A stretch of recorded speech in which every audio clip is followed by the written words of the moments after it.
Ladies, you know how it is. Our hormones aren't the same any 2 days out of the month. They are constantly changing. In fact, our brain chemistry actually changes up to 20% over the course of our cycle. It's called the infradian rhythm because it lasts longer than the 24-hour cycle of the circadian rhythm, which is what men actually, that's how they operate, but we don't. And so when we can actually pay attention to what our personal infradian rhythm is doing, because all of our bodies are different, then we can really take advantage of that information and actually use it to plan our lives a little bit differently so that we can reduce stress, we can help our brains work at their maximum capacity when they're geared towards certain tasks, and we can just feel better overall. So let's dive into it. I'm Mackenzie Coppett, and I help you feel healthy, look good, and plan a life you actually like in the midst of everyday chaos. I actually have an episode over on my podcast, Live Well Anyway, where I go really in depth about how to figure out all of this stuff about your cycle, because it's not just when you're having your period. It actually goes for the entire month that our brains and our bodies are changing. And a lot of times when we even find out about the body information and how our bodies change, we aren't clued in on how much our brains change over that entire time period. So if you go over there to Live Well Anyway, I'll have the link in the description below. I have a whole podcast episode called How to Handle Your Cycle Like a Grown Lady that helps you really dive into all of that. But let's do a little bit of a flyover version right now. So I like to think of our cycle in terms of seasons. I think it's just easy to understand that way. So we can think of winter as menstruation. It's that week when, all that is going on. The week after that, that's spring. We're starting to feel a little bit more alive again. We're starting to want to be a little bit more social. We've got some ideas. Our energy is returning. It's a time when things are blooming and we're ready to come into summer, which is the next week. That's right around ovulation. That's when our communication is at peak levels. We can do all the talking, we want to do all the socializing, all the networking. It's a great time to be producing content if you're a content creator, because you are so geared to communicate. Those verbal parts of your brain are really firing during that week. So whether it's writing copy or filming videos or doing podcasts or anything like that, it's the perfect time for that. But if you're not a content creator, it's also a great time to host parties, do gatherings, go out to lunch with friends, and anything in your job that requires that, having meetings, engaging with other people, it's a really key time to be doing that. And if you don't work, then it's a great time to be getting together with friends, having those moms groups, doing any of those kinds of things, because you're really, really programmed to be able to communicate well. Then that next week that you come into, it's your luteal phase. You're getting maybe a little bit more on edge with your hormones. Things are starting to bottom out a little bit. This is actually a pretty long stage, but I like to think of them all in terms of about a week. And this stage is fall. This is when you're going to be able to batten down the hatches. You're going to start wrapping up projects. I find that I'm actually hyper productive in my luteal phase, because it's I know the energy is going to completely drop out when I get to my winter phase in the next week, and so I gotta get some stuff done. And so this is a really productive phase for me, but it kind of winds down through the end of it. And so you're gonna have a little bit less energy, but your brain is really geared for all those details. And then when you come back into your menstruation week, that's when you have actually the most crossover between your right and left hemispheres of your brain. So it's a really good time to be reflecting on the month before and doing a lot of that deeper thinking and analyzing things and seeing where things are going in your business or your home or your life, because your brain is really well geared to do that. And then you come back into spring and you're starting to come up with new ideas again. You can brainstorm, plan things, really start living into it. So that's how your brain kind of works throughout the entire month. But all of us have cycles that are different lengths of time. All of us have different symptoms that happen throughout our cycles based on what our hormones are doing. And this changes all throughout our lives. I know that my hormones are doing way different things than they were even doing 2 years ago. So I think it's really important that we keep personal track of what is going on in our bodies and our brains so that we can utilize that information to plan our best lives possible. Now, there are a lot of amazing apps out there that tell you all about things that are happening during your cycle. I really like the Moody Month app. There's also great ones for just tracking symptoms that you have. I will link to some of those in the description below.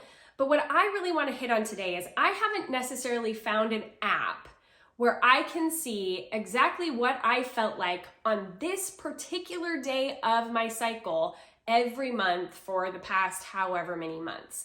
I can look back over months as a whole, but it's hard to just hone in on a single day and see how I was feeling. Some of the apps have features that do a little bit of this, but I just like to see it all written out. And that is where I think a perpetual journal is a really, really handy resource. So handy, in fact, that I created one. So this PDF is currently available to my patrons over in Patreon, which you can find at patreon.com/livewelltogether. But of course, I'll have the link in the description below, so you don't have to try to remember that.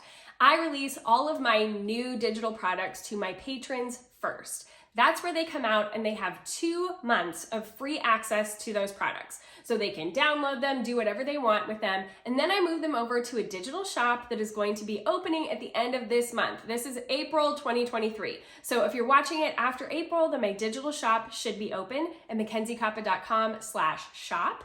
And that's where you can go to find all the different digital products that I talk about on my channel. All kinds of different planning things, templates. It's gonna have lots of goods in there for you.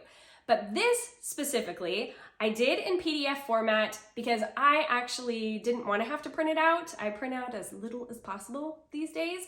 I am using it actually in GoodNotes on my iPad. So the whole idea behind this cycle journal is you have a separate page for every single day of your cycle. And on that page, you write down that particular day in the cycle that you're having and all the different symptoms that you have. So this one, I have all the way starting back from January, and I can see on day 9, not the 9th of the month, but the 9th day of my cycle. So the 9th day of my cycle every month for the past 4 months, I've made little notes about how I was feeling. So we have cycle notes, which I wasn't on my period on day 9, so I didn't write anything. But of course, you could put down different mucus that you're having or cervical position or like any of that kind of stuff. This is a great place for. And I really love with GoodNotes because I can expand it. I can make it as big as I want. So what is actually a pretty little box can fit a lot of information in it if I want it to. I can just scribble it right in there.